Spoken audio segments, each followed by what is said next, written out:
میں ایک خوبصورت اور امیر لڑکی تھی۔ دوست کی شادی میں کسی لڑکے نے مجھے پسند کر لیا۔ وہ ایک لالچی آدمی تھا اور میں نے اس کی محبت کے جال میں پھنس کر گھر سے بھاگ کر شادی کر لی۔ شادی کے کچھ عرصے بعد اس نے گھر آنا چھوڑ دیا۔ مجھے کچھ شک ہوا۔ جب میں نے اس کا پیچھا کیا تو دیکھا وہ اس جگہ گیا جو میری ہی۔ شام کے 7:15 بج رہے تھے۔ رافعہ کچن میں کھانا بنانے میں مصروف تھی۔ ابھی تک اس کا شوہر شیراز آفس سے گھر نہیں آیا تھا، حالانکہ وہ روز 6:30 تک گھر آ جاتا تھا۔ البتہ اگر کبھی کبھار دیر ہو جاتی یا آفس میں کام زیادہ ہوتا تو وہ فون کر کے بتا دیتا تھا کہ وہ کب تک گھر واپس آئے گا، لیکن آج اس نے کال کر کے نہیں بتایا تھا۔ کھانا بنانے کے بعد رافعہ نے گھڑی پر وقت دیکھا تو 7:45 بج رہے تھے۔ رافعہ کی پریشانی بڑھی۔ وہ بڑبڑائی، یا اللہ خیر، شیراز ابھی تک کیوں نہیں آئے؟ اسی پریشانی کے عالم میں وہ اپنے بیڈ روم میں آ گئی۔ اس نے ڈریسنگ ٹیبل پر پڑا اپنا سیل فون اٹھایا اور شیراز کو کال کرنے لگی۔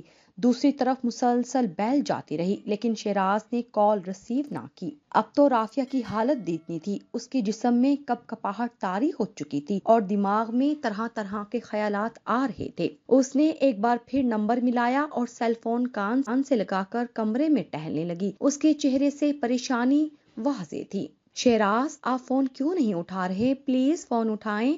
ٹہلنے کے ساتھ وہ عالم پریشانی میں بڑبڑائی۔ اس مرتبہ بھی ایسا ہی ہوا۔ دوسری طرف مسلسل بیل بجتی رہی لیکن شیراز نے فون نہ اٹھایا۔ اب تو رافعہ کو اور زیادہ پریشانی ہونے لگی۔ اس سے پہلے کہ وہ دوبارہ کال کرتی اسی لمحے ڈور بیل بج اٹھی تو رافعہ نے جلدی سے سیل فون واپس ڈریسنگ ٹیبل پر رکھا اور بیڈ روم سے نکل کر تیز تیز قدموں سے چلتی ہوئی بیرونی دروازے کی طرف بڑھ گئی۔ کون؟ دروازے کے قریب پہنچ کر اس نے احتیاطاً پوچھا۔ شیراز۔ یہ آواز سن کر سکون کی ایک لہر اس کے وجود میں دوڑ گئی۔ اس نے ایک ٹھنڈی سانس اپنے اندر انڈیلی اور کانپتے ہاتھوں سے دروازہ کھول دیا۔ شیراز اندر آ گیا۔ اسے دیکھ کر فائقہ کے چہرے پر کوسے قزح کے رنگ بکھر گئے۔ وہ آج سے پہلے کبھی اتنی پریشان اور فکر مند نہیں ہوئی تھی جتنی آج ہوئی تھی۔ اس نے محسوس کیا کہ شیراز آج غیر معمولی طور پر بے حد سنجیدہ ہے۔ حالانکہ وہ جب بھی آفس سے گھر آتا تھا تو اس کا چہرہ کھلا کھلا سا ہوتا تھا۔ اس کے علاوہ وہ خالی ہاتھ بھی نہیں آتا تھا۔ کبھی پھل، کبھی دہی بڑے، کبھی فروٹ چاٹ، یہاں تک کہ اگر برگر یا بروسٹ کھانا ہوتا تو وہ دوپہر کو فون کر کے بتا دیتا تھا کہ آج کھانا نہ بناؤ، میں برگر یا بروسٹ لیتا آؤں گا۔ السلام علیکم۔ رافعہ نے شیراز کو سلام کیا۔ وعلیکم السلام۔ شیراز سنجیدہ انداز میں جواب دیتے ہوئے بیڈ روم کی طرف بڑھ گیا۔ رافعہ نے دروازہ بند کیا اور اس کے پیچھے چلتی ہوئی بیڈ روم میں آ گئی۔ شیراز صوفے پر بیٹھا ہوا گہری سوچ میں مصروف تھا۔ شیراز، خیریت تو تھی؟ آج آپ دیر سے آئے ہیں، رافعہ اس کے قریب بیٹھتے ہوئے بولی۔ ہاں، آج آفس میں کام بہت تھا، وہ تھکاوٹ بھرے لہجے میں بولا، لیکن اس نے رافعہ کی طرف دیکھنے سے گریز کیا تھا۔ آج میں بہت تھک گیا ہوں، آپ ایک کال کر کے بتا ہی دیتے، میں تو بے حد پریشان ہو رہی تھی۔ رافعہ کیا، سوری یار، میں کام میں اتنا بیزی تھا کہ تمہیں کال کرنے کا وقت ہی نہیں ملا، شیراز نے دانستہ اسے نظر انداز کرتے ہوئے کہا۔ اس دوران اس نے جوتے اتار کر ایک طرف رکھ دیے تھے۔ اوکے، رافعہ نے زیادہ بحث نہ کی۔ کھانا لگا دوں؟ ہاں، تم کھانا لگاؤ، میں فریش ہو کر آتا ہوں، اس نے جرابیں اتارتے ہوئے کہا۔ آپ پوچھیں گے نہیں کہ میں نے آج کیا بنایا ہے؟ وہ صوفے سے اٹھنے لگا تو رافعہ نے کہا، تم نے یقیناً میری پسند کی چیز بنائی ہوگی، شیراز نے اس کی طرف دیکھتے ہوئے کہا۔ جی بالکل، لگائیے اندازہ، رافعہ پر غور نظروں سے شیراز کو دیکھتے ہوئے اشتیاق بھرے لہجے میں بولی۔ فی الحال اتنی تھکاوٹ ہے کہ اندازہ لگانے کا موڈ نہیں ہے، شیراز نے اکتاہٹ بھرے لہجے میں کہا۔ جب ٹیبل پر پہنچوں تو پتہ چل جائے گا کہ تم نے آج میری پسند کا کیا بنایا ہے۔ تم کھانا لگاؤ، میں آتا ہوں، کہتے ساتھ ہی وہ چپل پہن کر واش روم میں چلا گیا، جبکہ رافعہ الجھ کر اس کے لہجے اور رویے کے بارے میں سوچنے لگی۔ آج اس کے انداز و لہجے میں وہ والہانہ پن نہیں تھا جو روز ہوتا تھا۔ رافعہ چند روز سے محسوس کر رہی تھی کہ شیراز اب اس سے نہ زیادہ بات کرتا ہے اور نہ ہی اسے باہر گھمانے پھرانے لے جاتا ہے۔ وہ جب بھی اس سے باہر چلنے کا کہتی تو وہ ٹال مٹول سے کام لیتا تھا اور ٹو دی پوائنٹ بات کرتا تھا۔ رافعہ یہی سمجھی تھی کہ شیراز اسے اگنور کر رہا تھا، جیسا اب بھی اسے محسوس ہوا تھا۔ کرب کی شدید لہر اس کے پورے وجود میں سرایت کر گئی تھی۔ وہ لمب بھینچے سکتے کسی کیفیت میں کھڑی تھی۔ اس کی خاطر وہ اپنا گھر بار اور ماں باپ بھائیوں کو چھوڑ کر آ گئی تھی۔ اگر وہ اسے اگنور کر رہا تھا تو ظاہر سی بات ہے اسے تکلیف تو ہونی تھی، لیکن اس کی سمجھ سے باہر تھا کہ شیراز اس طرح کیوں کر رہا ہے۔ ایسی کیا بات تھی جس کی وجہ سے اس کے رویے میں دن بدن تبدیلی آتی جا رہی تھی؟ بہرکیف اس نے سوچوں کو جھٹکا اور شیراز کے جوتے اور جرابے اٹھا کر ایک سائڈ پر پڑے لکڑی کے ریک میں رکھے اور باہر آ گئی۔ کچھ دیر بعد وہ برآمدے میں پڑی میز پر کھانا لگانے لگی۔ گرمیوں کے دن تھے، رات کا کھانا باہر برآمدے میں بیٹھ کر کھاتے تھے۔ اس کے بعد کچھ دیر ٹی وی دیکھتے، پھر سونے کے لیے بیڈ روم میں چلے جاتے تھے۔ شیراز نے اپنے بیڈ روم میں اے سی لگوایا ہوا تھا، اس لیے انہیں گرمی کا احساس نہیں ہوتا تھا اور وہ پوری رات سکون کی نیند سوتے تھے۔ ان کی شادی کو 1.5 سال ہو گیا تھا، لیکن ابھی تک ان کی کوئی اولاد نہیں ہوئی تھی۔ یہ ان کی لو میرج تھی۔ رافیہ کا تعلق ایک متمول گھرانے سے تھا۔ اس سے بڑی ایک بہن اور بھائی تھا۔ دونوں بہن بھائی شادی شدہ اور خوش و خرم زندگی گزار رہے تھے۔ گھر میں دولت کی ریل پیل تھی، اللہ کا دیا ان کے پاس سب کچھ تھا۔ رافیہ کی شیراز سے ملاقات شادی کی ایک تقریب میں ہوئی تھی۔ گوری رنگت، لمبا قد، دھان پان سی رافیہ بے حد خوبصورت اور پرکشش تھی۔ شیراز نے جب اسے دیکھا تو وہ پہلی ہی نظر میں اس پر فرفتہ ہو گیا تھا۔ اس کی شکاری آنکھیں چمک اٹھی تھی اور اس نے اسی وقت ہی اس کو اپنے جال میں پھانسنے کا فیصلہ کر لیا تھا۔ اتفاق سے اس کی کزن رافیہ کی دوست تھی، چنانچہ اس نے پہلے اپنی کزن سے اس کے بارے میں معلومات حاصل کی، پھر اس کے ہی ذریعے رافیہ سے راہ و رسم بڑھائی۔ رافیہ اس کی محبت کے جال میں ایسی پھنسی کہ باوجود کوشش کے اس جال سے نہ نکل سکی۔ شیراز متوسط طبقے سے تعلق رکھتا تھا۔ اس نے BCom کیا ہوا تھا، لیکن ابھی تک اسے کوئی جاب نہیں ملی تھی۔ بلا شبہ وہ بے حد ہینڈسم، خوبصورت اور باتیں کرنے کا ماہر تھا، لیکن وہ چاہتا تھا کہ اس کی کسی ایسی لڑکی سے شادی ہو جو بہت امیر ہو، جس کے ساتھ شادی کے بعد اس کی باقی کی زندگی سکون اور راحت سے گزرے۔ اس کے والد کی کریانہ کی دکان تھی۔ وہ 4 بہن بھائیوں میں سب سے چھوٹا تھا۔ یہی وجہ تھی کہ اس نے اپنی باتوں سے رافیہ کو ایسا امپریس کیا کہ وہ اس کی محبت کے جال میں پھنستی چلی اور اس کے سنگ زندگی گزارنے کے سپنے دیکھنے لگی۔ وہ دونوں شادی کرنا چاہتے تھے، لیکن رافیہ کی سمجھ میں نہیں آ رہا تھا کہ اپنے گھر والوں سے شیراز کے بارے میں کیسے بات کرے۔ وہ اپنے والد سے ڈرتی تھی۔ اس کے والد غصے کے بہت تیز تھے اور محبت پر تو وہ بالکل بھی یقین نہیں رکھتے تھے۔ وہ کہتے تھے کہ سچی محبت وہ ہے جو شادی کے بعد میاں بیوی میں ہوتی ہے، باقی سب سراب ہے۔ انہی دنوں رافیہ کو اپنی بہن کی زبانی معلوم ہوا کہ اس کے والدین اس کی نسبت نعیم سے طے کرنا چاہ رہے ہیں۔ نعیم اس کا کزن تھا اور دونوں گھرانوں میں رشتے کی بات چل رہی تھی۔ رافیہ شیراز کی محبت میں پوری کی پوری ڈوبی ہوئی تھی۔ وہ کسی صورت نعیم سے شادی کرنا نہیں چاہتی تھی۔ ایسا نہیں تھا کہ نعیم کوئی اچھا لڑکا نہیں تھا، وہ بھی بہت خوبصورت، پڑھا لکھا اور رکھ رکھاؤ والا تھا، لیکن رافیہ کے دل میں صرف شیراز کی محبت رچی بسی تھی، اسی لیے اس کی سمجھ میں نہیں آ رہا تھا کہ کیا کرے۔ اپنے والدین کو اپنی پسند کے بارے میں کیسے بتائے۔ بالآخر کافی سوچ بچار کے بعد اس نے اس حوالے سے شیراز سے بات کی۔ شیراز بھلا کیسے سونے کی چڑیا کو اڑنے دے سکتا تھا؟ بڑی مشکل سے تو وہ اس کی جال میں پھنسی تھی۔ اسے رافیہ سے محبت نہیں تھی، اس کی نظر صرف اس کے والد کی دولت پر تھی۔ اس کا خیال تھا کہ رافیہ سے شادی کے بعد اس کے حصے کی ساری دولت اس کی ہو جائے گی اور وہ پرسکون زندگی گزارے گا۔ وہ ہر صورت اس سے شادی کرنا چاہتا تھا، چنانچہ اس نے اپنی چکنی چپڑی باتوں سے رافیہ کو ایسا بہکایا کہ وہ اس کے ساتھ گھر سے بھاگنے پر راضی ہو گئی۔ جانتی تھی کہ اس کا یہ قدم نہ صرف اس کے لیے بلکہ اس کے والدین اور بہن بھائی کے لیے بھی برا ثابت ہو سکتا ہے، لیکن اس کی آنکھوں پر محبت کی پٹی بندھی تھی، اسی لیے اس نے گھر سے بھاگنے کا فیصلہ کر لیا تھا۔ پھر ایک رات رافیہ گھر سے نکل کر شیراز کے ساتھ چلی گئی۔ دونوں گجرانوالہ سے ملتان آ گئے۔ ملتان میں شیراز کا ایک دوست رہتا تھا، اس کا نام اختر تھا۔ اس نے نہ صرف ان دونوں کو پناہ دی بلکہ ان کی خفیہ شادی میں گواہ بھی بنا۔ اس کے بعد اس نے شیراز کو کرائے کا گھر بھی تلاش کر کے دے دیا اور ایک ملٹی نیشنل کمپنی میں جاب بھی دلوا دی۔ شیراز ایک قابل اور ذہین انسان تھا، اس لیے اس کی اچھی کارکردگی کی وجہ سے کمپنی کے مالک نے جلد ہی اس کی تنخواہ بھی بڑھا دی تھی۔ یہی وجہ تھی کہ ان کی زندگی ہنسی خوشی گزر رہی تھی۔ اس کے باوجود شیراز اس انتظار میں تھا کہ کب رافیہ اپنے گھر والوں کو راضی کرتی ہیں اور وہ کب واپس اس کے گھر جاتے ہیں۔ رافیہ کی شیراز کے دوست اختر کی بیوی شمائلہ سے بھی اچھی خاصی دوستی ہو گئی تھی۔ وہ ایک بہت اچھی عورت تھی۔ وہ جب بھی شاپنگ کے لیے مارکیٹ جاتی تو رافیہ کو اپنی ساتھ ضرور لے جاتی تھی۔ اس بہانے وہ بھی شاپنگ کر لیتی تھی۔ شیراز بھی اسے منع نہیں کرتا تھا۔ شیراز صبح 8 بجے آفس کے لیے نکلتا تھا۔ اس کی واپسی شام 6:15 یا 6:30 بجے تک ہوتی تھی۔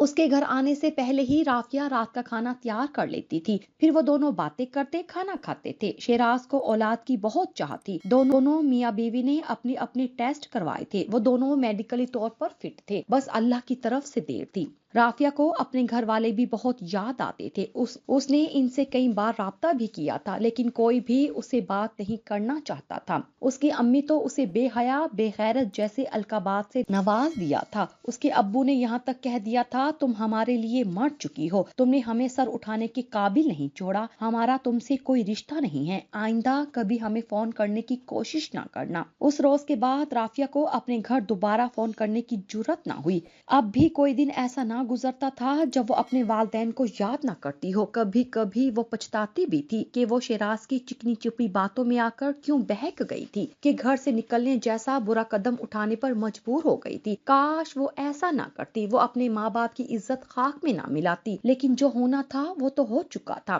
اب لکیر پیٹنے کا کیا فائدہ تھا؟ جب لڑکی اپنے بوائے فرینڈ کے ساتھ گھر سے بھاگ جاتی ہے تو اس کے گھر والوں کو کس قدر شرمندگی اور طعنوں کا سامنا کرنا پڑتا ہے، وہ ان سب سے نا واقف تھی۔ اگلے روز بھی شیراز دفتر سے لیٹ گھر آیا تھا۔ اس روز بھی اس نے رافیہ کو فون کر کے دیر سے آنے کا نہیں بتایا تھا۔ جب رافیہ نے اسے کال کرنے کی کوشش کی تو اس کا فون بند تھا۔ وہ پریشانی میں گھر گئی تھی۔ جب شیراز گھر واپس آیا تو رافیہ نے اس سے پہلا سوال یہی کیا کہ اس نے گھر لیٹ آنے کے بارے میں اسے کیوں نہیں بتایا۔ شیراز نے اس روز بھی یہی جواب دیا تھا کہ دفتر میں بہت کام ہے، اس لیے وہ فون نہیں کر سکا۔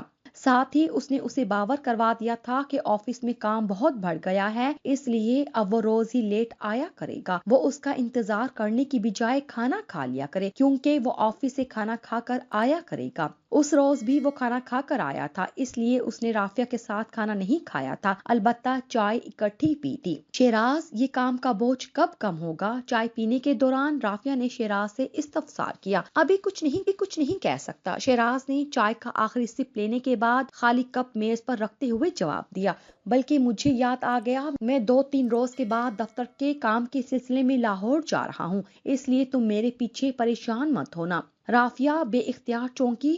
اوہ، آپ لاہور جا رہے ہیں؟ کیا میں یہاں اکیلی رہوں گی؟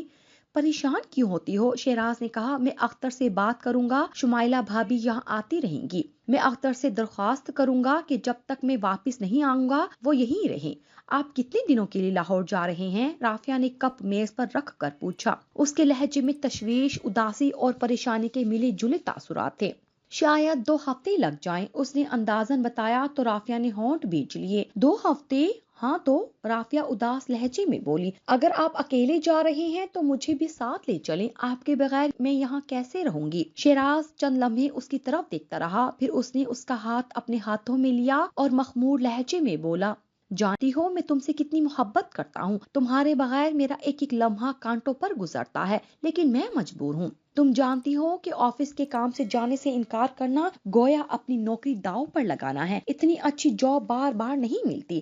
اگر میں واقعی اکیلا جا رہا ہوتا تو میں تمہیں اپنے ساتھ ضرور لے جاتا۔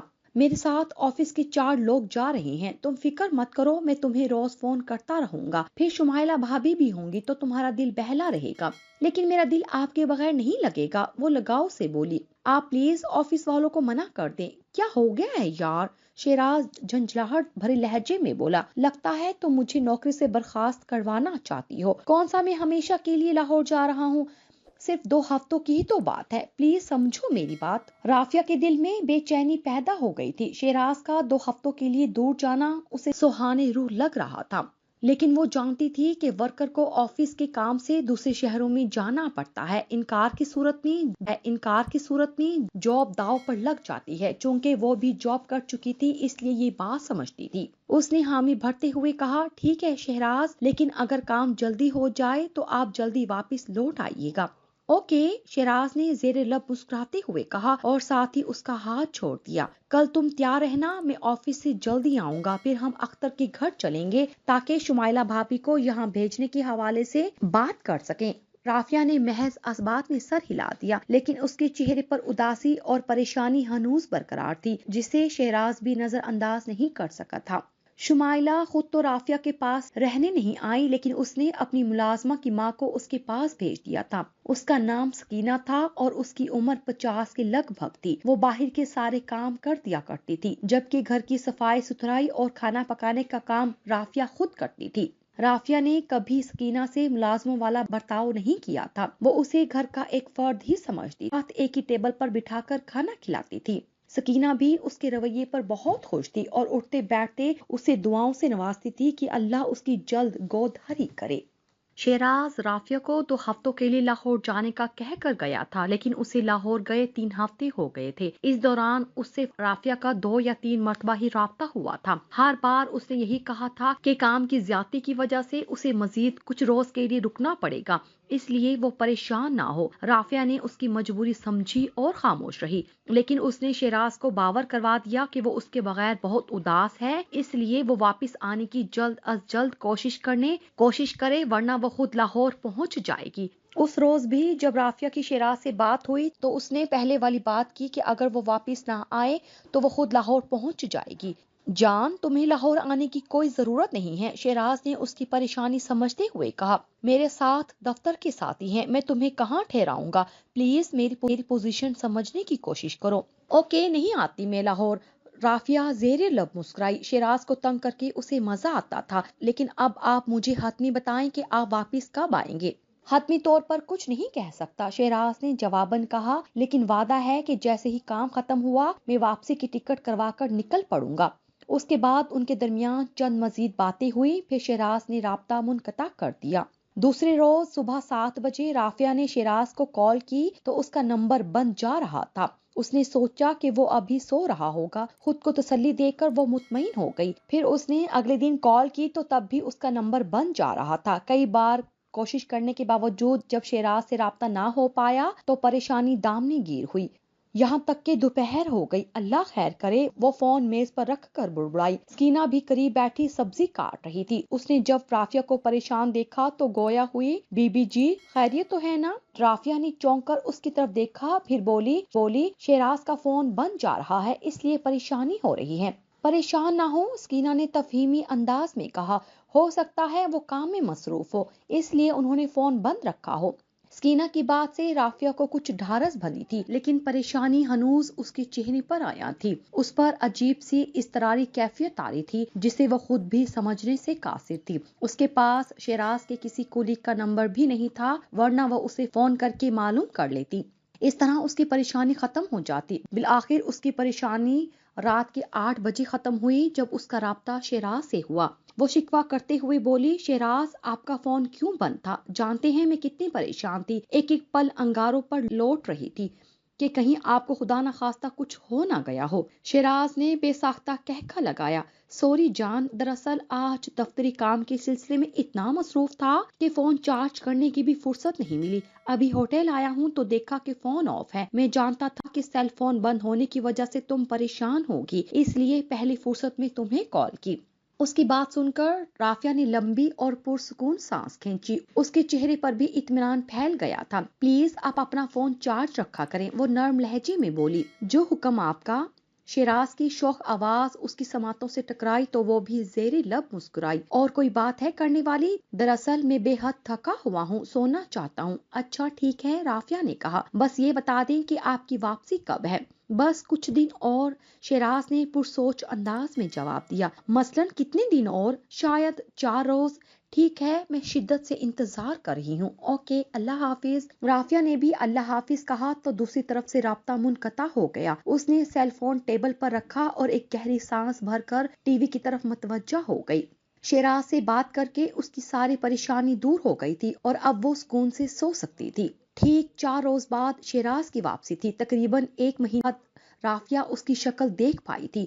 یہی وجہ تھی کہ وہ خوشی سے نہال ہو گئی تھی۔ اس نے اس رات شیراز کی پسند کا کھانا تیار کیا تھا۔ شیراز نے بڑی رغبت سے کھانا کھایا تھا۔ کھانے کے بعد رافیہ شیراز سے لاہور ٹور کے بارے میں پوچھنے لگی اور وہ مختصر طور پر سوچ کر بتاتا رہا۔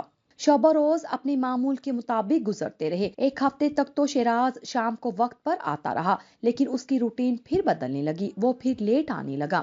یہاں تک کہ رات کے 11 بج جاتے تھے۔ وہ وقت پر کھانا تیار کر لیتی تھی اور جب شیراز آتا تو وہ کھاتی تھی، لیکن اب تو شیراز رات کا کھانا بھی آفس میں ہی کھا کر آنے لگا تھا۔ ایک روز پھر شیراز نے رافیہ سے کہہ دیا کہ وہ اس کا انتظار کرنے کی بجائے کھانا کھا لیا کرے۔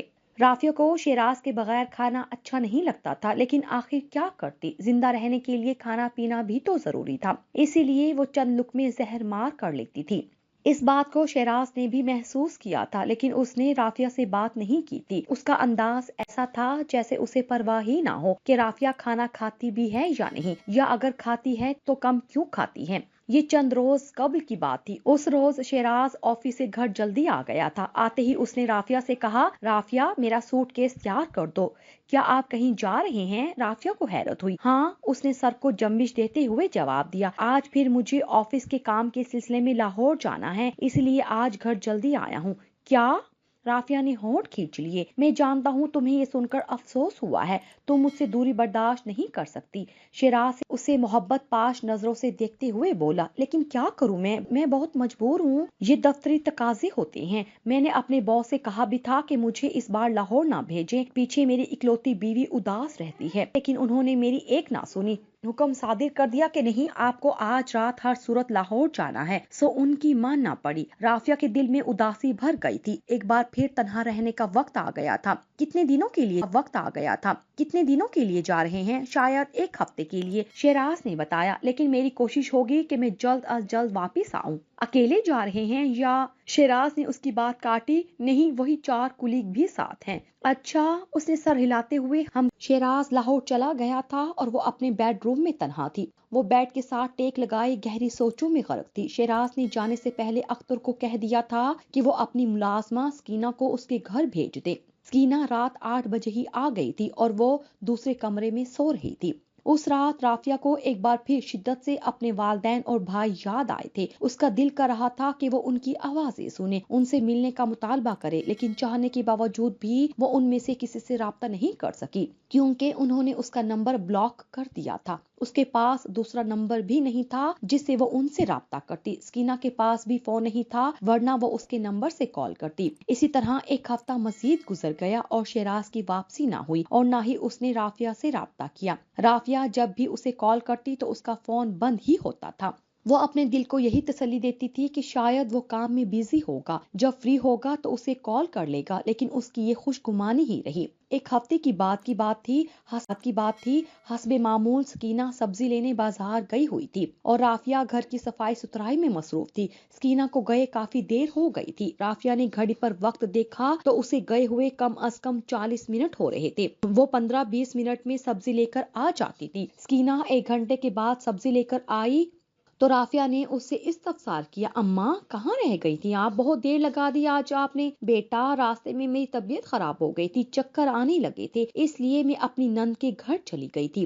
اوہ، اب آپ کی طبیعت کیسی ہے؟ رافیہ نے پریشانی سے پوچھا۔ اب بہت بہتر ہے بیٹا، سکینہ نے زیر لب مسکراتے ہوئے کہا تو رافیہ نے شکر کی سانس لی۔ آپ بیٹھیں، میں آپ کے لیے شربت بنا کر لاتی ہوں، رافیہ کہتے ساتھ ہی کچن کی طرف بڑھی، لیکن سکینہ نے اسے روک دیا۔ رہنے دو بیٹا، میں شربت پی کر آئی ہوں، چلیں جیسے آپ کی مرضی۔ بیٹا، میں تمہیں کچھ بتانا چاہتی ہوں، سکینہ نے ایسے انداز میں کہا کہ رافیہ بے اختیار ٹھٹک گئی۔ جی بتائیں، یہاں بیٹھو۔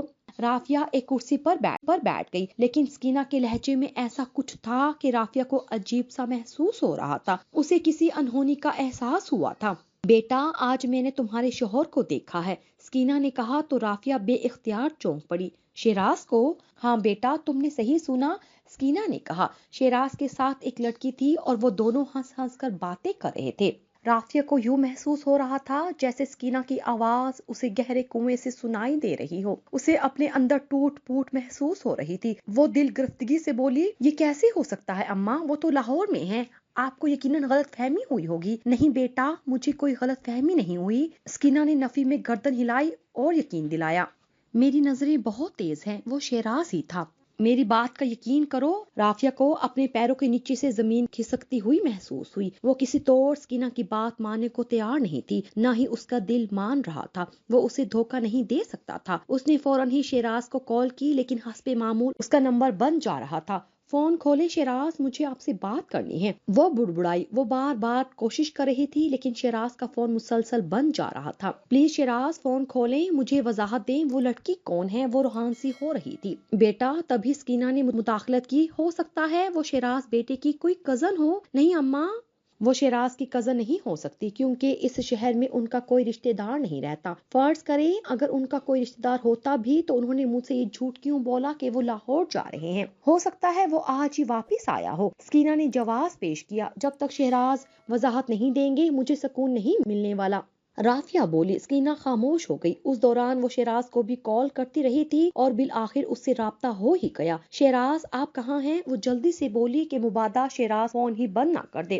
ارے ارے کیا ہو گیا ہے؟ دوسری طرف سے شیراز کی پریشان کن آواز اس کی سماعتوں سے ٹکرائی۔ خیریت تو ہے نا رافیہ؟ آپ بتائیں آپ اس وقت کہاں ہیں؟ تمہیں معلوم تو ہے کہ میں کہاں ہوں؟ نہیں مجھے نہیں معلوم جان، میں لاہور میں ہوں۔ اس کی حیرت میں ڈوبی آواز سنائی دی۔ کتنی صفائی سے وہ جھوٹ بول رہا تھا۔ کیا آپ سچ کہہ رہے ہیں؟ وہ ضبط سے بولی۔ ہاں بالکل، شیراز نے جواباً کہا۔ لیکن تم تھانے داروں کی طرح تفتیش کیوں کر رہی ہو؟ کیا کچھ ہوا ہے؟ تھوڑی دیر پہلے آپ جس لڑکی کے ساتھ تھی وہ کون ہے؟ وہ بڑی مشکل سے بولی۔ اسے لگ رہا تھا جیسے اس کے حلق میں گرہیں پڑ رہی ہیں۔ کیا مطلب؟ میں سمجھا نہیں۔ شیراز کی چونکتی ہوئی آواز سنائی دی۔ تم کس لڑکی کی بات کر رہی ہو؟ یہ تو آپ ہی بتائیں گے۔ اچھا سنو، میں ملتان پہنچ چکا ہوں، شام تک گھر آؤں گا تو بات کریں گے۔ اس کے یکدم بات بدلنے پر رافیہ کو یقین ہو گیا کہ شیراز کے ساتھ واقعی کوئی لڑکی تھی۔ اس سے پہلے کہ وہ کچھ کہتی کال منقطع کر دی گئی۔ وہ ہیلو ہیلو کرتی رہ گئی تھی۔ سکینہ خاموشی سے اٹھ کر باہر چلی گئی تھی۔ رافیہ دھپ سے بیڈ پر بیٹھ گئی۔ کب سے رکے آنسوؤں کو بہنے کا راستہ مل گیا تھا لیکن رونے کے باوجود جب دل کا بوجھ ہلکا نہ ہوا تو اس نے شمائلہ کو کال کی۔ رابطہ ہوتے ہی جب اس نے شمائلہ کو سکینہ کی بات بتائی تو وہ ٹھنڈی سانس لیتی ہوئی بولی، سکینہ ٹھیک کہہ رہی ہے رافیہ، شیراز نے دوسری شادی کر لی ہے۔ کیا؟ رافیہ کو اپنے جسم سے جان نکلتی ہوئی محسوس ہوئی۔ کیا کہہ رہی ہو؟ تم فون رکھو، میں تمہارے پاس آ رہی ہوں، پھر ساری بات بتاتی ہوں۔ فون بند ہونے کے بعد رافیہ کافی دیر سکتے کے عالم میں بیٹھی رہی۔ اس کے حواس جیسے اس کا ساتھ چھوڑ چکے تھے۔ سکینہ نے کمرے میں آ کر اسے کیا کہا تھا اسے سنائی نہیں دیا تھا۔ کچھ ہی دیر کے بعد شمائلہ آ گئی۔ اس نے رافیہ کی حالت دیکھی تو اس کا دل کٹ کر رہ گیا۔ رافیہ، جو ہونا تھا وہ ہو چکا، خود کو سنبھالو، شمائلہ نے اسے سمجھایا۔ بھابی یہ کیا کر دیا شیراز نے؟ وہ روحان سی آواز میں بولی۔ اس نے میرے ساتھ دھوکہ کیا ہے۔ میں نے اس کی خاطر گھر بار چھوڑا، اپنے والدین بھائیوں کی ناراضگی مول لی، زمانے کی نظروں میں خود کو گرایا، لیکن شیراز، کہتے ساتھ ہی وہ پھوٹ پھوٹ کر رونے لگی۔ اس لمحے شمائلہ کو بھی شیراز پر بے حد غصہ آیا۔ اس نے رافیہ کو اپنے ساتھ لگایا اور اسے تسلی دینے لگی۔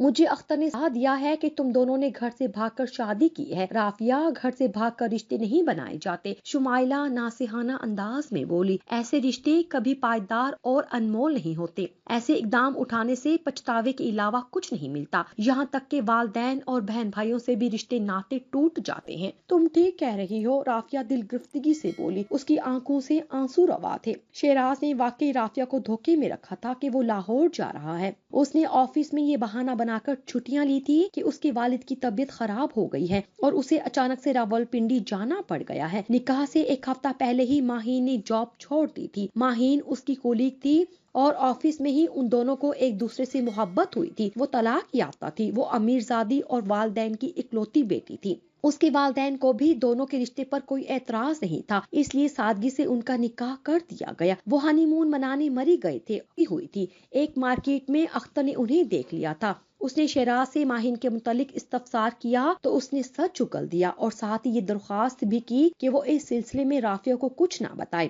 عورتوں کے بارے میں مشہور ہے کہ عورتیں پیٹ کی ہلکی ہوتی ہیں، وہ راز کو راز نہیں رکھ سکتی، کسی نہ کسی موقع پر کسی اور کو راز بتا دیتی ہیں، لیکن یہاں اختر پیٹ کا ہلکا ثابت ہوا تھا۔ اس نے شیراز سے وعدہ تو کر لیا تھا لیکن اپنے وعدے پر قائم نہ رہ سکا اور اس نے شمائلہ کو بتا دیا۔ شمائلہ کو یقین ہی نہیں آیا تھا لیکن سوائے افسوس کی وہ کیا کر سکتی تھی۔ رافیہ شمائلہ سے الگ ہوئی، اس کی آنکھوں سے آنسو روا تھے۔ وہ نمناک لہجے میں بولی، بھابی، شیراز نے تو مجھ سے ساری زندگی ایک ساتھ جینے اور ایک ساتھ مرنے کے وعدے کیے تھے، پھر ان وعدوں کا کیا ہوا؟ مجھے افسوس ہے کہ تم نے شیراز پر اعتبار کیا۔ شمائلہ کفے افسوس ملتی ہوئی بولی، مرد وفا نہیں کرتے، زندگی کے کسی نہ کسی موڑ پر بے وفائی کر جاتے ہیں۔ کوئی خوبصورت اور امیر لڑکی دیکھی بس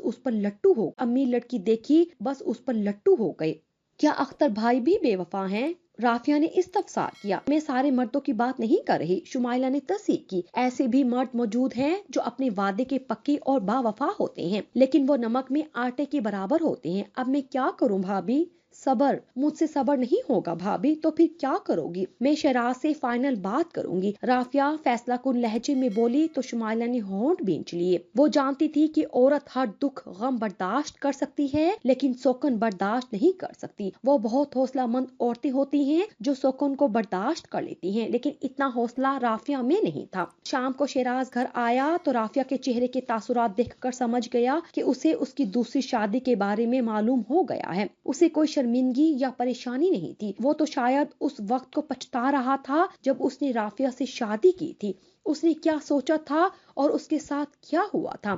رافیہ، شیراز، اس سے پہلے کہ شیراز مزید بولتا، رافیہ نے اس کی بات کاٹتے ہوئے کہا، مجھے سب پتا ہے، آپ ایک دھوکے باز اور فلرٹ مرد ہیں۔ آپ نے مجھے دھوکہ دیا ہے، میرے ساتھ بے وفائی کی ہے۔ میں نے آپ کی محبت میں اپنا گھر بار چھوڑا، والدین کو ناراض کیا جو ابھی تک مجھے قبول کرنے کو تیار نہیں ہیں، اور آپ نے دوسری شادی کر لی۔ کیوں شیراز؟ آپ نے ایسا کیوں کیا؟ مجھ میں کیا کمی ہے؟ کیا میں خوبصورت نہیں ہوں؟ میں نے تم سے کوئی بے وفائی نہیں کی اور نہ ہی دھوکہ دیا ہے۔ شیراز نے کہا، میں نے تم سے صرف تمہاری دولت کی خاطر شادی کی تھی۔ میرا خیال تھا کہ ہماری شادی کے بعد نہ صرف تمہارے گھر والے راضی ہو جائیں گے بلکہ تمہارے حصے کی دولت تمہیں دیں گے اور میں اس دولت سے کوئی اچھا سا بزنس کروں گا، لیکن افسوس سب کچھ الٹا ہوا ہے۔ نہ تمہارے گھر والوں نے ہماری شادی کو قبول کیا اور نہ ہی تمہیں تمہاری دولت ملی، اور میں تمہاری خاطر یہاں دھکے کھانے پر مجبور ہو گیا۔ مجھے ٹکے ٹکے کے آدمی کی باتیں سننی پڑتی ہیں جو مجھ سے برداشت نہیں ہوتی تھی۔ رافیہ گنگ سی کھڑی شیراز کو دیکھتی رہ گئی۔ اس کے دماغ میں دھماکے۔ اس نے شیراز کی باتوں سے یہی نتیجہ اخذ کیا تھا کہ اسے کوئی محبت نہیں تھی۔ کیا آپ نے صرف میری دولت کے لیے مجھ سے شادی کی تھی؟ رافیہ کو یقین نہیں آ رہا تھا۔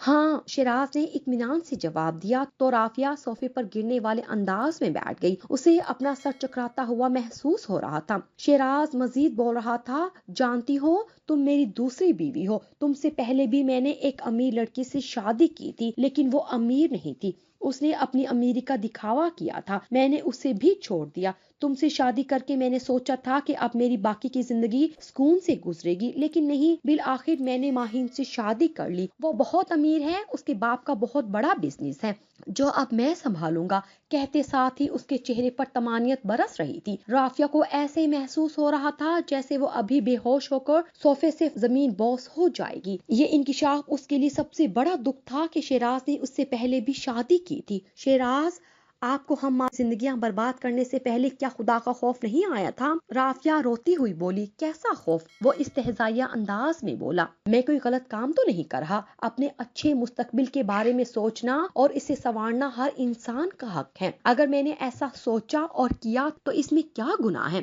ویسے بھی مرد 4 شادیاں کر سکتا ہے۔ آپ بہت ڈھیٹ انسان ہیں، آپ نے میرا دل توڑا ہے، میری معصومیت اور محبت کا فائدہ اٹھایا ہے۔ میں آپ کو کبھی معاف نہیں کروں گی، اللہ آپ کو اس کی سزا ضرور دے گا۔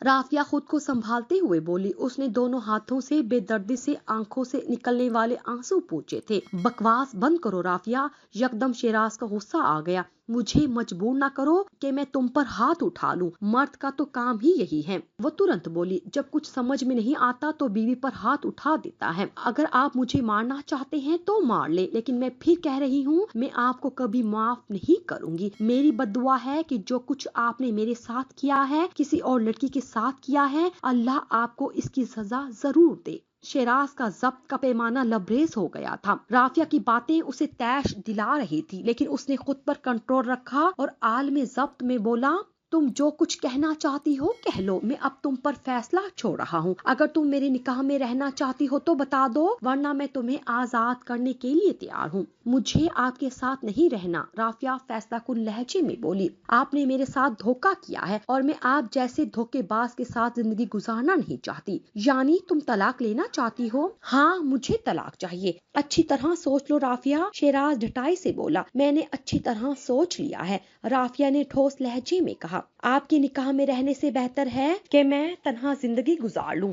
طلاق لے کر تم کہاں جاؤ گی؟ اس نے استفہامیہ لہجے میں دریافت کیا۔ اگر گھر جاؤ گی تو تمہارے والدین تمہیں قبول نہیں کریں گے، جانتی تو ہو کہ تم گھر سے بھاگی لڑکی ہو، اس لیے میرا خیال ہے کہ سوچ لیا نے اس کی بات مکمل نہ ہونے دی۔ میں نے آپ کے ساتھ گھر سے بھاگ کر بہت بڑا قدم اٹھایا ہے، کاش میں آپ کی چکنی چپڑی باتوں میں نہ آتی، آپ بس مجھے طلاق دیں اور میری جان چھوڑیں۔ کہتے ساتھ ہی اس نے شیراز کے آگے ہاتھ بھی جوڑ دیے۔ ٹھیک ہے، جیسی تمہاری مرضی، شیراز نے طویل سانس لیتے ہوئے کہا۔ میں تو چاہتا تھا کہ تم بھی میرے ساتھ رہو، لیکن تم تیار نہیں ہو، میں تمہیں چھوڑ دیتا ہوں۔ رافیہ کو طلاق دینے کے بعد شیراز وہاں سے چلا گیا۔ اس موقع پر اسے شمائلہ اور اختر نے سہارا دیا تھا، وہ اسے اپنے ساتھ اپنے گھر لے گئے تھے۔ آج اسے بے حد پچھتاوا ہو رہا تھا کہ کاش وہ شیراز پر اعتبار نہ کرتی، کاش وہ اپنے والدین کی عزت اپنے پیروں تلے رون کر گھر سے نہ بھاگتی، لیکن یہ کاش ہی رہا۔ یہ سب سوچنے سے وقت تو نہیں پلٹ سکتا تھا، اس کے پاس صرف پچھتاوا رہ گیا تھا۔ وقت کسی نہ کسی طرح گزرتا رہا، مگر ابھی زیادہ عرصہ نہیں گزرا تھا کہ اسے پتا چلا کہ شیراز روڈ ایکسیڈنٹ میں ایک ٹانگ سے محروم ہو گیا ہے،